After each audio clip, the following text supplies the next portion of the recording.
వాడు 32 కాలం ఉంటుంది తీసేసి వాడు కాంగ్రెస్ వాడు అప్పుడే పట్టా ఇయ్యరా అంటే వాడు ఇయ్యకపోయా. వీడు అమ్ముకుంటాడు, వీడు వ్యవసాయం చేసుకుని బతకాలని చెప్పి వాడు ఇయ్యలేదు. ఇయ్యకపోయేసరికి ఇప్పుడు కేసీఆర్ అని ఉచ్చనాయకుడికి వచ్చి ఆ 32 కాలంలో తీసేసి అనుభవదారుడి కాలం తీసేసి మళ్ళా ఎవరి పేరు మీద ఒరిజినల్ ఉందో వానికే భూమి అందేటట్టు చేసిండు. అది సరిపోదని ఏడ భూమి కనబడ్డ కొడుకేమో ఏ స్త్రీ కనబడ్డ జర్ర అందంగా కనిపిస్తే కొడుకు వదలలేదు.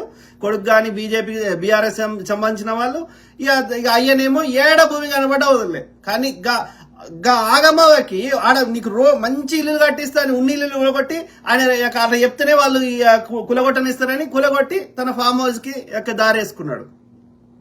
సో ఇంత దుర్మార్గం చేసి ఇవాళ అన్ని వ్యవస్థలను తమ కంట్రోల్లో పెట్టుకొని ఒక బీసీ ఎస్సీ ఎస్టీలు ఒక దానికి ఒక 10 రూపాయలు ఖర్చు పెట్టాలంటే మన దగ్గర లేవు. నువ్వు 100 కోట్లైనా ఉంటే వారేసే శక్తి నీకు ఎక్కడిది? భూమి వల్లనే వచ్చింది.